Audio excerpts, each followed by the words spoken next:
This is the clearest film ever shot of a real, unidentified flying object. 68,000 UFO reports have been filed in this country alone. Skeptics, however, pose an important question. If flying saucers are so common, why haven't we captured one? In a remote New Mexico desert, researchers have discovered a startling answer to that question.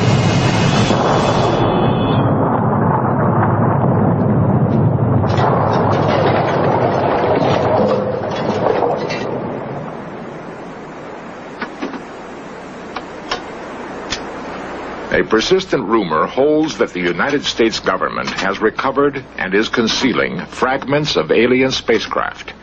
Fragments and more.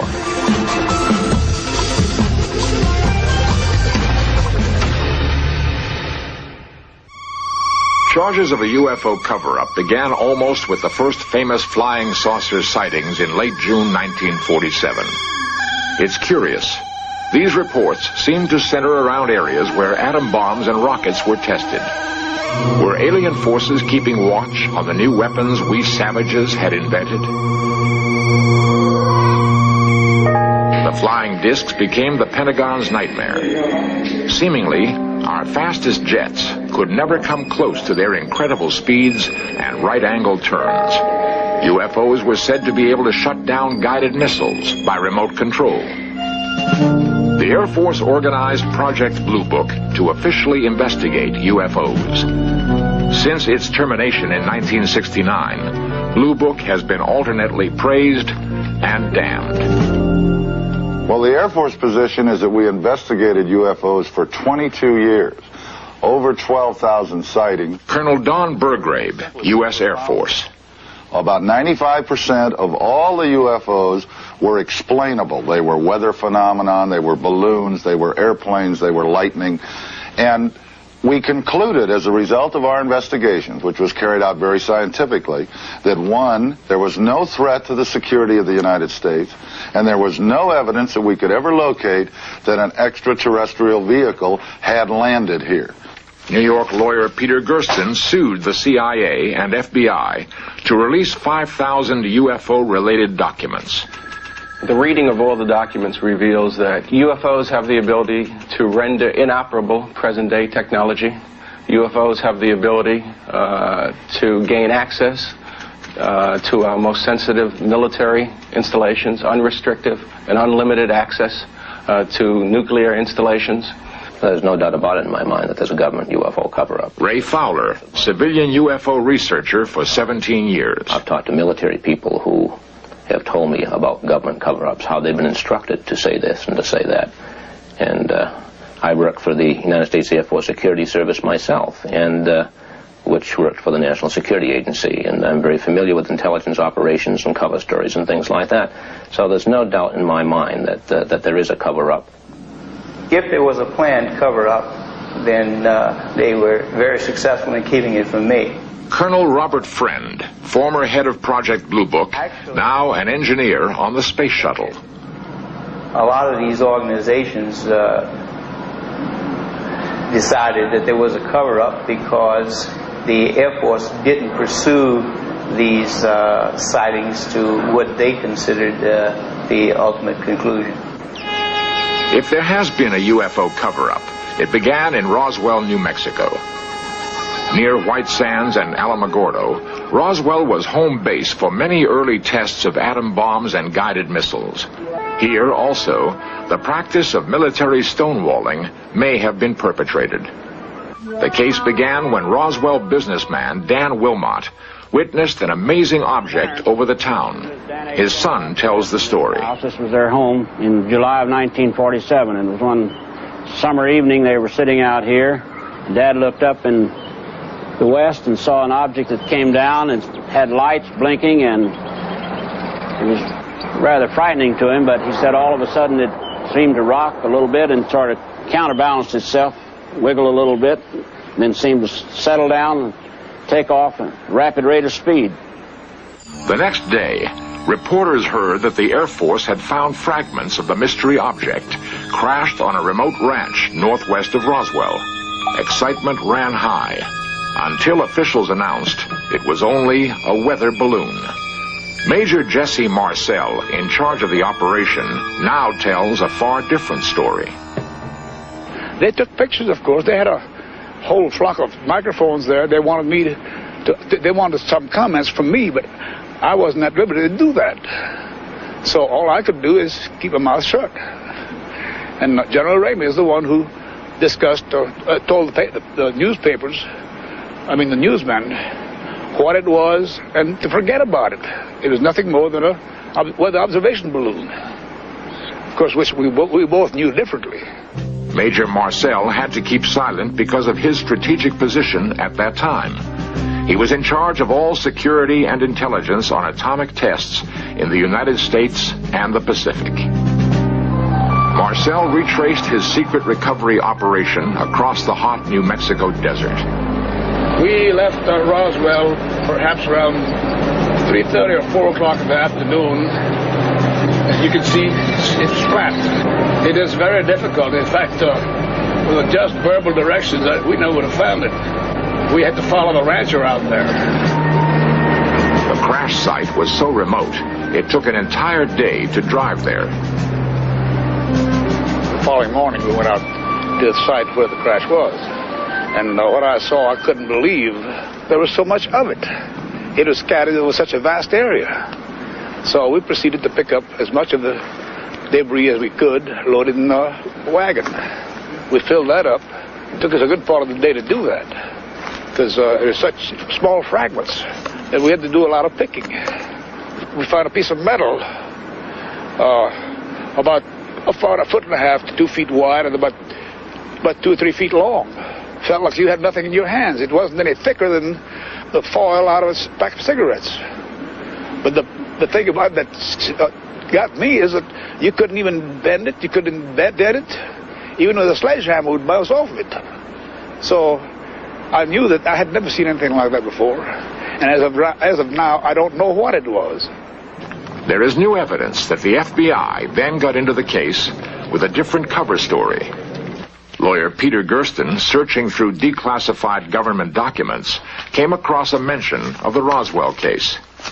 One of those documents related to an incident in Roswell, New Mexico, which indicated that the object which had crashed was an experimental kite. The FBI investigated the incident and determined that it was terrestrial, that it was from an organization which had been doing research in experimental kites. What did crash in this desert? A UFO? A weather balloon? A radar-reflecting kite? It was not anything from this earth that I'm quite sure of. Because being an intelligence officer, I was familiar with just about all materials used in aircraft and our air travel. This was nothing like that. It could not be. It could not have been.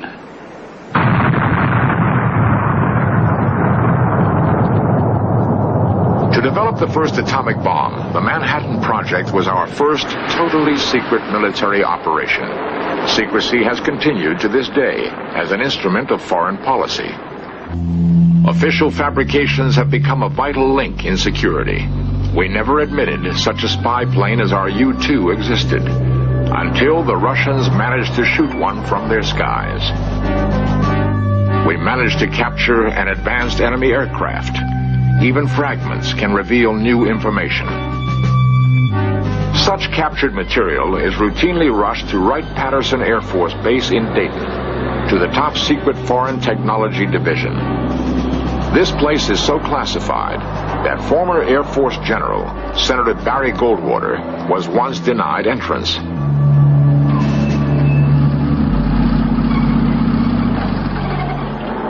For 30 years, rumors have spread about Wright-Patterson Air Force Base. According to the stories, the U.S. government is concealing under top security flying saucers from another world and alien bodies cryogenically suspended in huge freezers.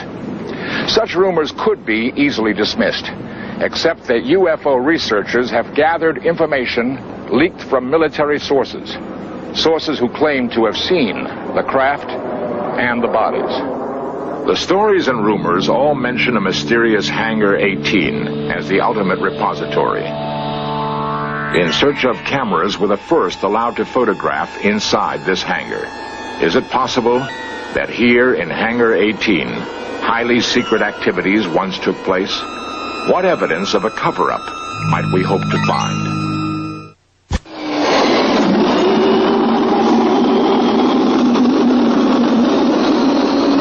Wright-Patterson is one of the largest and most complex air bases in the world.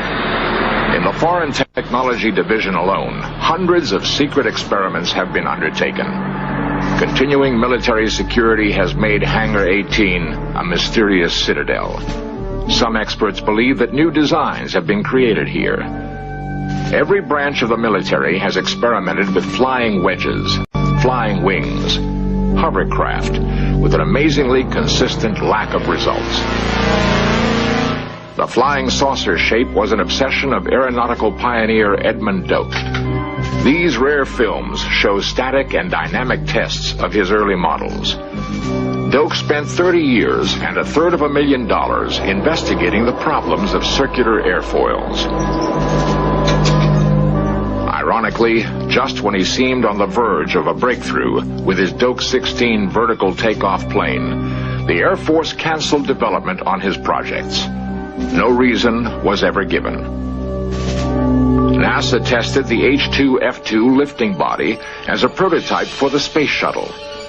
As with all flying wedges, lack of stability was the single unsolvable problem.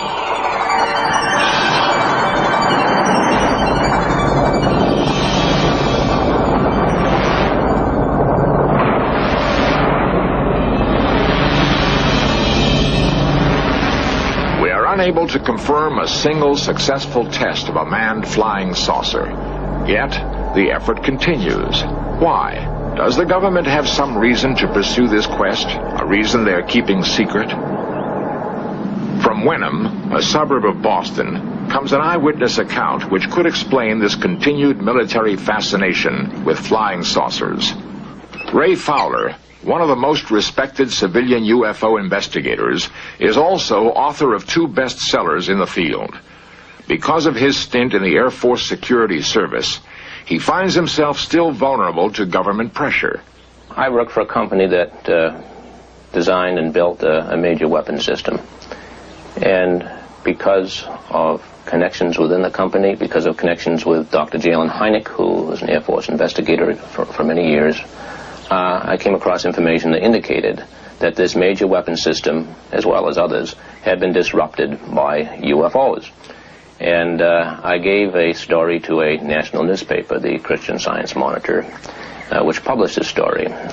Within an hour after this particular paper was out, the Strategic Air Command had called my company. And the following day, the Pentagon called the company and threatened to send a letter of displeasure to the company if something wasn't done about my making these things public. Because of similar pressures in his own work, a friend of Ray's had kept quiet for 27 years with an amazing story.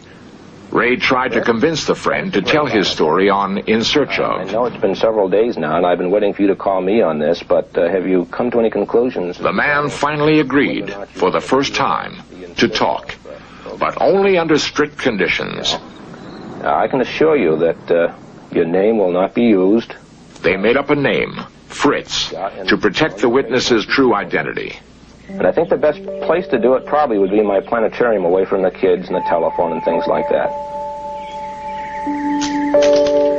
Waiting for his friend to arrive, Ray nervously fiddled with his telescopes. He remembered his extensive investigations into the man's reliability as a witness. In the case of Fritz, I started in 1973, went all the way back through the various companies he worked for, right back to Wright-Patterson Air Force Base, talked to people he worked with, and they all gave him a very clean bill of health, a reputable man, honest man, not the type that would fabricate a hoax, and a very efficient engineer-manager.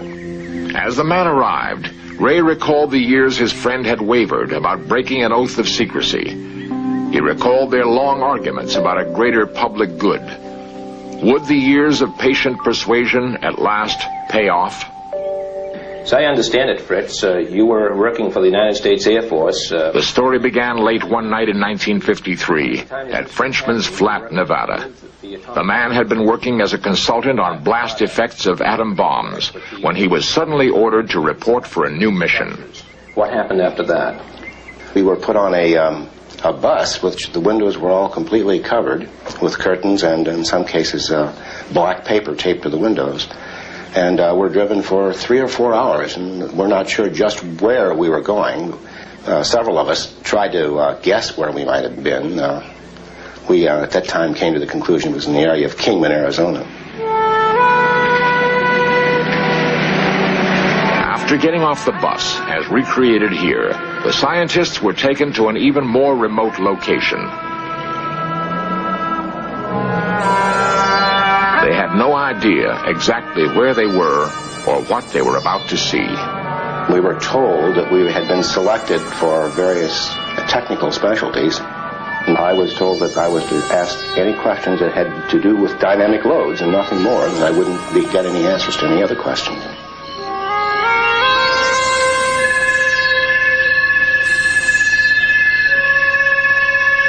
It looked like two saucers, I would call it, one on top of the other, inverted, probably 25 to 30 feet in diameter. In terms of something known, what kind of metal would it look like? Well, it would look like a brushed aluminum. I'm sure it probably wasn't that. I say that because I noticed no scratch marks. And anything that would penetrate into the sand 20 inches that way would certainly have some scratch marks. No signs of buckling, fracture, or anything? Not that I could see. I accepted it was probably some United States government vehicle, a highly classified vehicle. In fact, we were told that that's what it was. Interestingly enough, one of the questions I needed to know was what the mass of the vehicle was. Well, I can tell a lot of things from the penetration into the desert sand and so forth, but I needed to know the mass. And they told me that they weren't going to let me know that. They perhaps didn't even know themselves. There was also a tent, which I didn't get to look into, but one fellow whom I did happen to talk with briefly until they told us to stop talking, said that he had seen two bodies inside this tent, two alien-looking bodies. It was brown, leathery skin, had a silver, like a cap on, without a bill. Like a skull cap? Yes, like a skull cap.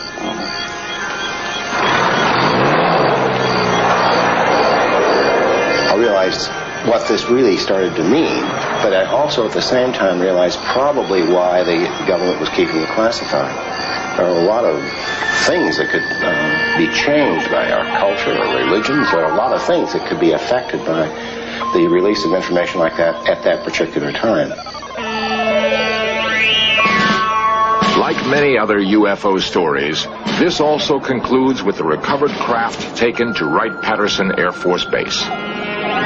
Cameras are normally prohibited there, but In Search Of was allowed to photograph certain declassified areas. We found there actually are huge freezing chambers inside the legendary Hangar 18. The only knowledge I have of little green men, Martians, or whatever would be from the articles I've read of some of the published novels like Frank Scully's book and things like that. Don Ritter, buildings manager since 1942, claims the giant freezing cells were never used for storage of alien bodies. Building 18 at Wright-Patterson was used primarily for cold soak engine testing, and we had 4 cells in this facility that we would take down to minus 65 degrees Fahrenheit, soak the engine for some period of time, and make the engine starts to test components, engines, and whatever for cold starts. My major criticism is that from way back in the 1947s, there should have been a gradual information release and have the public accustomed to what UFOs are, what we're trying to do about them, and instead they've covered up so long that to admit that they've covered it up, it's almost like another Watergate. Plus the fact, I think they don't have the answers, and if they admitted even what they knew, people would want to know more answers. They don't have the answers to give them. I'm sure they don't have the answers to give them. Based on my own personal and professional experiences, for the last 26 years of wearing this blue suit. And most of that I've been in the public affairs business, where I'm responsible for releasing information to the public. I can assure you on behalf of the Air Force that there's just no truth to that at all. Inside the freezing chambers of Hangar 18, we've examined one small clue in the mystery of the UFO cover-up. Whether it proves fact or fiction, this search for flying saucers has already profoundly influenced our perception of our place in the universe. Colonel Robert Friend, former head of Project Blue Book. I believe that speculation and a scientific approach to it can't live together. I would